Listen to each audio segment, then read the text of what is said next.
Sabe esse papo furado de internet? Cozinhar é uma maneira de amar os outros, cozinhar... Mano, é tanto papo furado. Ninguém cozinha por tesão, todo mundo cozinha para viver. A gente vive disso. Obviamente que não dá para generalizar, mas principalmente é uma profissão, um meio de ganhar a vida.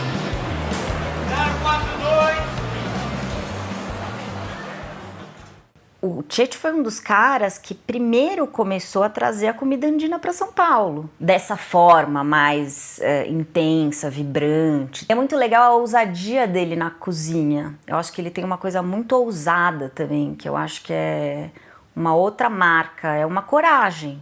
Fui parar na cozinha como todo mundo da minha geração foi parar na cozinha. A verdade é que a gente não sabia fazer mais nada. Acho que é uma nova fase do mercado de Pinheiros, né? Porque é muito importante, e eu acho que o Tchetcho respeita muito isso, que as pessoas que fizeram a história do mercado permaneçam no mercado, né? Então não é só novos ares, não é tirar a velha guarda e entrar com os chefes de cozinha.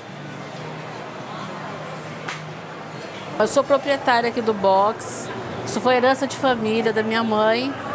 E a gente está no mercado aqui desde 71. Eu estudava e vinha trabalhar, trabalhava e ia estudar, então... E depois eu me criei aqui, casei aqui, daqui que eu tirei o sustento para estudar meus filhos, tudo, e estou aqui até hoje. Meu avô começou com a peixaria em 1953, quando veio de Portugal. E aí eu e meu irmão hoje tomar conta da peixaria, a gente já é a terceira geração já. O meu pai deixou na nossa mão já faz mais ou menos o tempo que a gente está aqui nesse mercado de Pinheiros. Aqui já fazem 14 anos que a gente está aqui no mercado de Pinheiros. Quando o mercado veio para cá em 71, era uma fase muito boa, porque não tinham esses grandes supermercados, não existiam esses sacolões. Então o mercado aqui passou por uma fase muito boa. Aí, com a vinda desses supermercados, de grandes sacolões, o mercado foi caindo. O pessoal aqui só fazia entrega, não tinha muito balcão. Quando a gente veio para cá, o meu pai veio com a ideia de começar a chamar de novo os clientes de balcão, que os caras meio que esqueceram, eles só queriam fazer entrega. Com a comedoria começa a trazer um novo movimento para esse mercado. Ele teve esse papel de muito respeito, né, com a velha guarda e de repente até atiçar a velha guarda a fazer um trabalho mais bacana, né, atualizar um pouco e tal. A minha relação com o mercado começou quando eu vinha justamente com a minha feira, que era itinerante, circulava por São Paulo. Eu cheguei a botar 7.000 pessoas por evento nesse mercado aqui. Fazia aqui no estacionamento e tal. Isso aqui começou a virar a casa da minha feira. Eu fazia eventos aqui, cheguei a fazer 4 eventos por ano. Isso me aproximou muito até que eu consegui me associar e entrar nesse posto, nesse box. Se você quer saber sobre o meu relacionamento com as pessoas, eu tenho um bom relacionamento com metade dos permissionários e obviamente que outra metade de reacionários não vai com a minha cara. Conversando com ele fala, porra, mas eu não tô ganhando dinheiro, né? É difícil essa conta, né? O cara trabalha, rala, porque todo dia ele tá lá. Ele negocia o peixe com o peixeiro ali do lado, as hortaliças com sei lá quem, os temperos, né? Então assim, ele é muito ativo. A relação de troca que eu tenho com ele é muito boa. E eu aprendo a dar dica pro meu cliente com ele. Porque ele fala, ó, esse peixe é bom por causa disso, esse peixe é bom por causa daquilo. E aí eu consigo passar isso pro meu cliente. E ele tem eu como o peixeiro dele e que o peixe chega do jeito que ele quer. Os preços que eu pratico, eles só são possíveis porque eu tenho uma parceria com o Alexandre da peixaria. Somos quase sócios. Se não tivesse essa peixaria estocando peixe, passando peixe todos os dias, eu não conseguiria vender a 22. A minha relação com eles é o que dita as regras aqui na comedoria.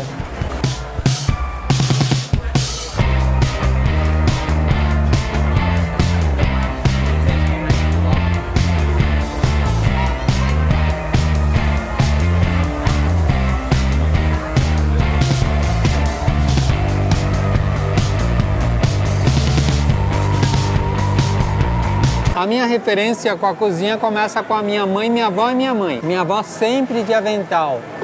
A minha mãe sempre na cozinha praguejando. Ela cozinhava gritando e falando palavrão. Mas a comida dela é fora de série, aquela coisa de referência de conforto, segurança, lar, tempero forte. Quando eu comecei a me voltar para as minhas raízes, foi só fechar os olhos e lembrar da minha mãe que tudo veio naturalmente. Os aromas, sabores. Você lembra de um filme chamado Apocalipse Now? O Apocalipse Now, então, é a história de uns soldados que estão num barco subindo um rio no Vietnã.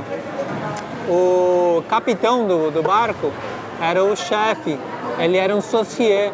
Ele queria voltar, queria que a guerra acabasse, ele queria voltar para os Estados Unidos e ele queria se especializar em molhos. Aquilo, quando eu vi esse filme como criança, aquilo ficou na cabeça, né? Bom, que legal, caralho, um sommelier, né? E aí, quando eu comecei a trabalhar, eu queria ser um sommelier, queria me especializar em molhos.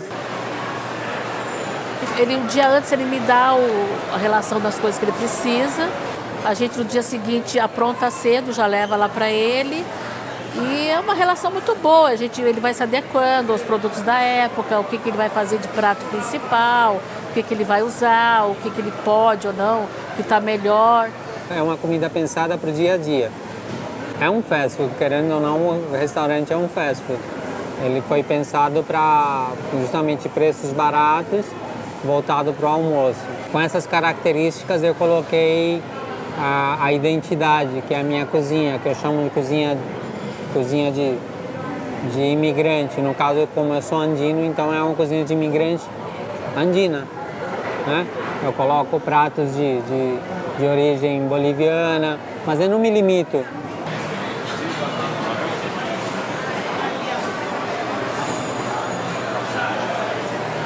Porque ele é muito sério de vez em quando, né? Então a gente procura quebrar um pouquinho o gelo dele, porque ele é muito serião, assim, meio sisudão, mas ele é muito gente boa.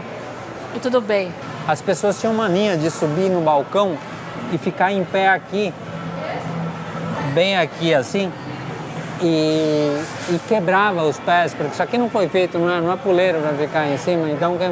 E eu mandava descer, fazer passar vergonha. Você acha que você está na sua casa, amigo? Desce aí. Eu tinha acabado de conhecer ele, ele me deu uma bronca, que eu falei assim, pô, meu, você tá pior que meu pai pra me dar bronca? Você nem me conhece? Aí eu fiz o Alexandre numa dessas passar vergonha. Lógico, de propósito, né? Ele aprendeu, nunca mais ele fez isso. E é como eu entendo, né? É como se ele estivesse estimulando o consumidor a ser mais civilizado. Ele cria ali uma dinâmica de recadinhos, em que estimula você a levar o seu prato para tal lugar quando você acaba a refeição, jogar o seu lixo em tal lixo quando você acaba. Ele vai convidando de uma maneira muito orgânica, muito estimulante. Quando você vê, você é um cara civilizado ali. Constantemente eu tenho que ensinar o povo a usar o espaço. Senhor, seu lixo, senhor, leve seu lixo para a lixeira. Olha o copinho, é só você botar ali e tal. Aqui mesmo, enquanto a gente está conversando, quanta sujeira não deixar aqui em volta. É uma constante educação.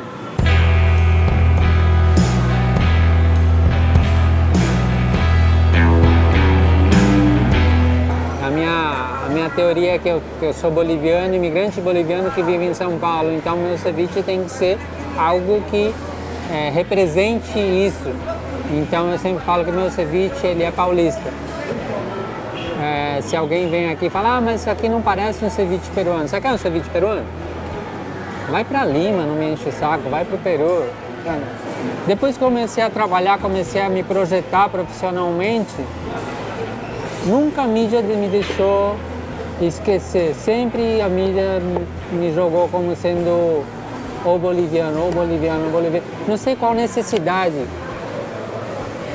Com certeza, se eu fosse gay, eles iam falar ou boliviano gay.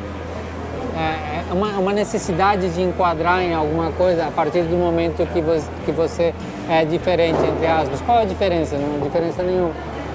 Isso encheu o saco um pouco, assim, essa coisa de... E além de perturbar, começa a criar, estigmatizar, criar fantasmas que não existem, como, por exemplo, sempre ficam colocando o boliviano Checho Gonzalez, que cozinha no mercado de Pinheiros. Aí todo mundo vem falando comigo como se eu tivesse acabado de chegar no Brasil, como se eu estivesse fazendo alguma coisa. Falar, gente, eu tenho 43 anos de história no Brasil, eu também não vim cozinhar porque sou um aventureiro e estou começando, ou no caso é o que sobrou agora. Eu cozinho primeiro porque já não sabia fazer mais nada, mas isso 20 anos atrás, né?